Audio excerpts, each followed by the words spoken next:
I call today's scripture lesson the 12 Commandments. Humanity seems to have an innate need to understand where we come from and why we're here. We see our life and our history as having a distinct beginning, followed by a concise timeline that we have followed on our journey to get where we are now. We explore our genealogy to understand where our ancestors lived and what kind of work they did. We find it fascinating when we discover that we're related to someone notable.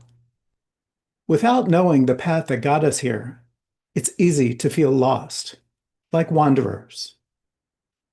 We also understand the need for order in our lives. If we were all allowed to do anything we wanted to do, there would be disorder and chaos. We tend to work better when everyone is on the same page. And we as a society create rules to determine the best page to be on, so to speak.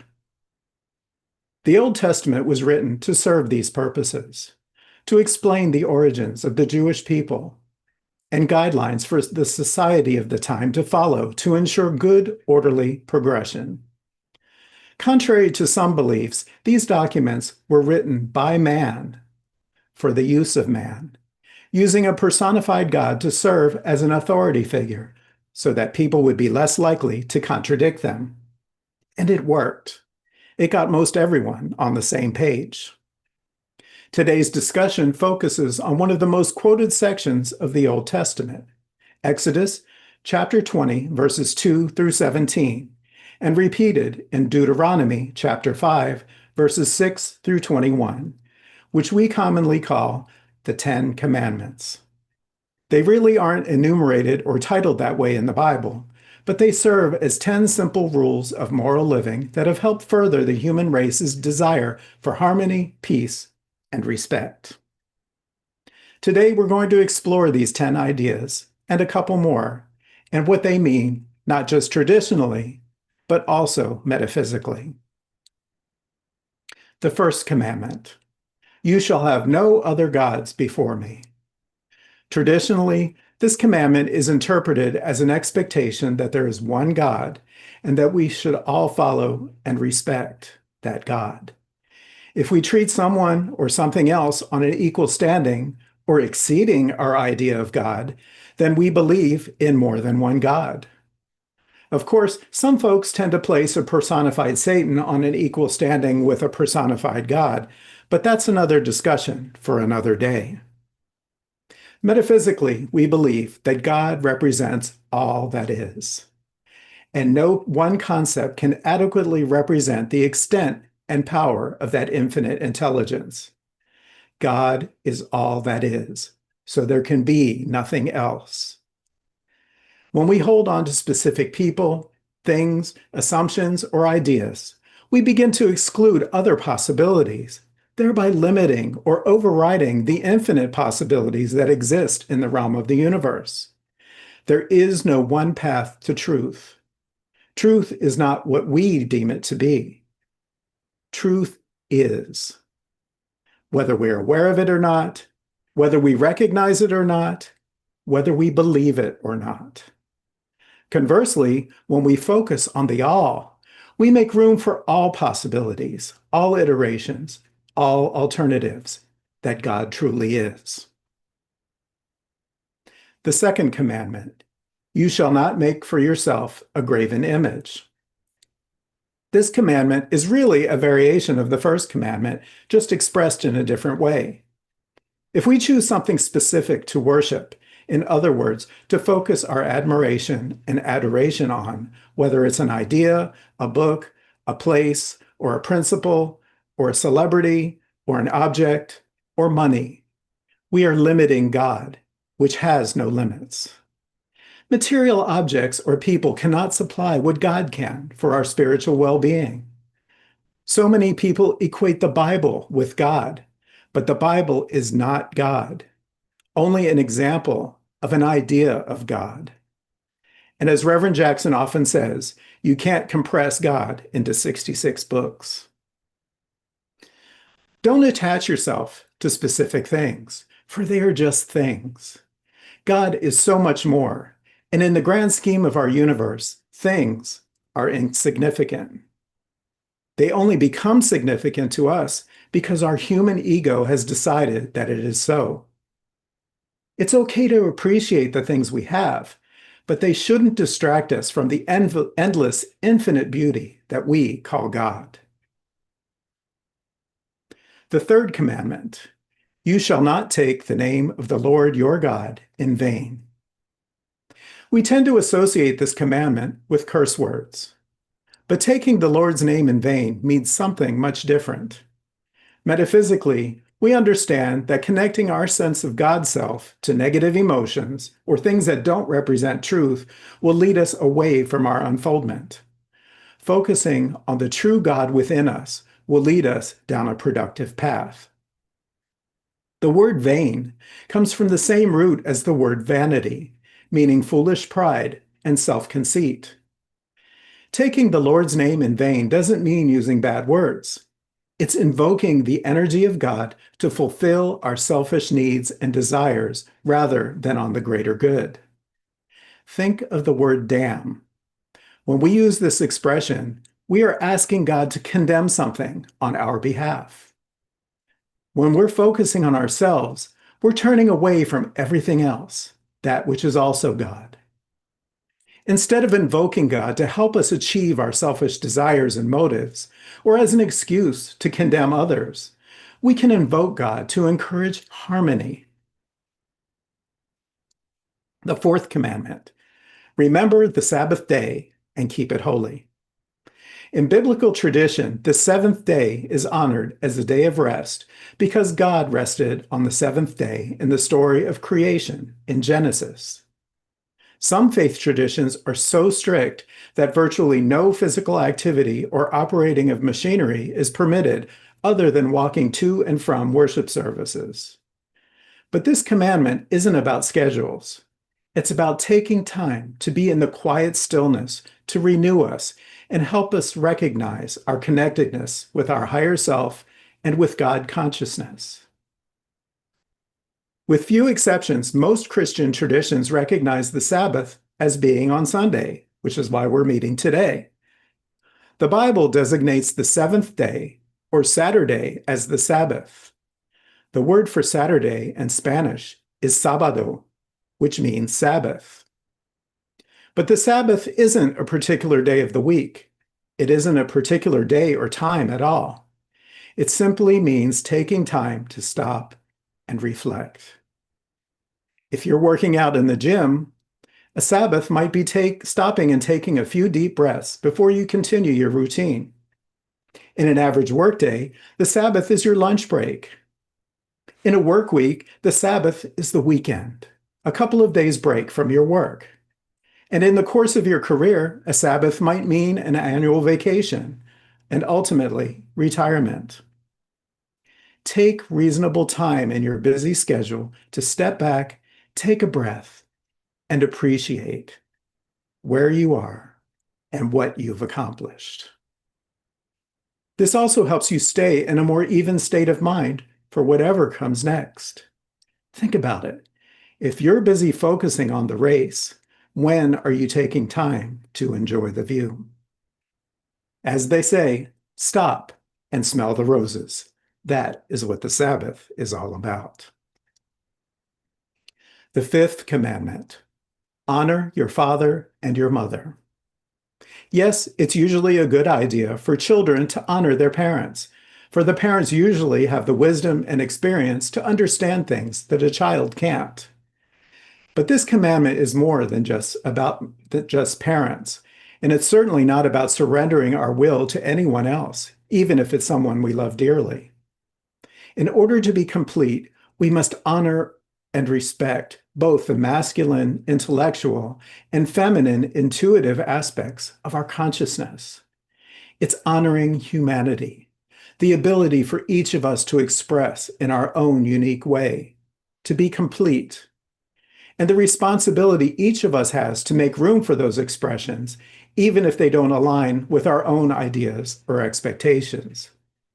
It's stepping out of society's expectation of what's supposed to be, quote, manly or womanly, and realizing we can't exist without being both. It's okay to cry when you're sad. And it's okay to be strong when you have something that needs conquering. We all have masculine and feminine aspects of our personality, our bodies, and our lives. And someone else has theirs. Honor them. The sixth commandment, you shall not kill. When we hear this commandment, we usually think in terms of murder. There are so many things we kill without even thinking about it, and sometimes it's necessary.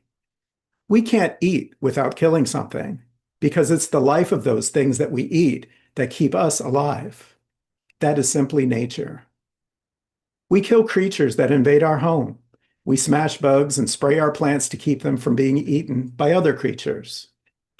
How do we decide what's okay to kill and what isn't? And what if it doesn't have anything to do with taking a living, breathing life at all? So often we kill without causing a physical death at all. We can kill dreams. We can kill self-esteem. We can kill ambitions. We can kill a perfectly good day with our negative thoughts. And sometimes we do it to ourselves, while other times we do it to someone else. This commandment is about respecting life, not just our own lives, but the lives of all living things, and the lives of the ideas we create and live by. As nature goes, most things die without our help, and they eventually do. But through our thoughts, our words, and our deeds, we can also do our part to foster the life of anything that inspires and uplifts us, or that inspires and uplifts someone else. We need to be able to forgive those who trespass against us, rather than retaliating with hatred or harm. It is not our place to judge or condemn others for their actions, as they must answer to themselves for what they do. Honor life, even when it's time for a physical life to come to an end. The seventh commandment, you shall not commit adultery. This commandment is about so much more than physical betrayal. Of course, we want to be respectful of the people we love the most, but we should also have respect for every human soul, including ourselves. When we go back to the first commandment and focus on God and what is for the highest and greatest good of all, we have no choice but to have respect for everything that is, even the things we don't necessarily like. If we place ourselves in negativity, we are being disloyal or untrue, in other words, adulterous, to our higher self. Be true to the highest good, and you will find harmony. The eighth commandment, you shall not steal. Infinite intelligence provides us with all we need, so there's no need to take away from others. When we do, we deny them of their right to prosperity. Like the other commandments we've discussed, this idea of stealing goes far beyond taking objects from someone else. And just like you shall not kill, there are many ways that we can steal. Stealing pride, stealing ideas, stealing confidence, stealing peace. If it isn't yours, it isn't yours to take, whether it is a treasured object or an inspiring idea. We are far better off lifting up someone else's successes than trying to keep them for ourselves. When we're lifting up someone else in their efforts and successes, we can all reap the rewards without taking anything. The ninth commandment, you shall not bear false witness against your neighbor. On the surface, false witness has to do with lying. But there are so many ways that we distort the truth without an outright lie. We can omit facts. We can describe a situation in a way that implies something other than what others might expect. We can do things that make another person look bad. We can impose our judgment without understanding the circumstances. The possibilities are endless, and they serve no spiritual purpose other than the lessons that we learn from them. The law of cause and effect and the law of retribution ensure that no matter how we might manipulate a situation, sooner or later, it will catch up with us. When we bear false witness, we are bearing false witness against ourselves. Think about it. The 10th commandment, you shall not covet. This last commandment, in a way, is a summation of all the others. When we focus on things that other people have, we are turning away from God. We are idolizing things that don't belong to us. We're exercising our vanity through our personal desires. We're making someone else's business our own. We're not honoring the person to which the coveted item belongs. We're killing someone else's ability to enjoy what they've manifested. And we're being disloyal to our fellow humanity. We are stealing something that doesn't belong to us, even if it's just in our thoughts. And we're being less true with our fellow human beings who may not even know that someone's eye is on what they have. Negative desire denies others of their right to achieve their highest good. Be kind. Appreciate someone else's blessings without diminishing them in any way, even if you have to do without. These 10 commandments are simple, straightforward lessons in morality, not just in a literal sense, but spiritually as well. So much of our sense of decency is sourced in these 10 simple don'ts. All of the commandments are about respect, having respect for ourselves, each other, and our world. But you'll notice that the commandments are primarily about what not to do. Thou shalt not. It sounds kind of like a parent fussing at their kids, doesn't it? Don't touch the stove or you'll burn yourself. Don't go outside without a coat or you'll catch a cold. Don't even think about eating dessert until you finish your vegetables. The rules don't tell us what to do, but what not to do.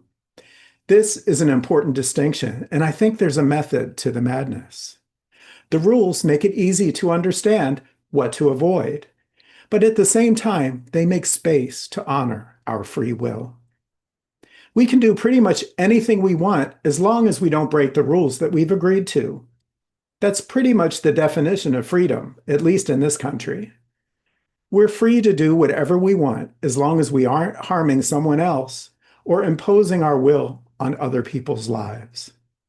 And there are consequences if we do. In biblical times, the implication was that the consequences would come from the wrath of a supreme deity. We've evolved to understand that the consequences are a function of the law of cause and effect, which applies to earthly human laws as well as the laws of nature and of spirit. And the more we understand how it works, the more harmonious our life is. Beyond the 10 commandments of the Old Testament, the Bible has 2 more powerful rules that do tell us what to do. In the New Testament, Matthew chapter 22, verses 36 through 40, or Mark chapter 12, verses 28 through 31, or Luke chapter 10, verses 26 and 27, Jesus is asked what he thinks is the greatest commandment. And he shares powerful advice that tells us exactly what to do.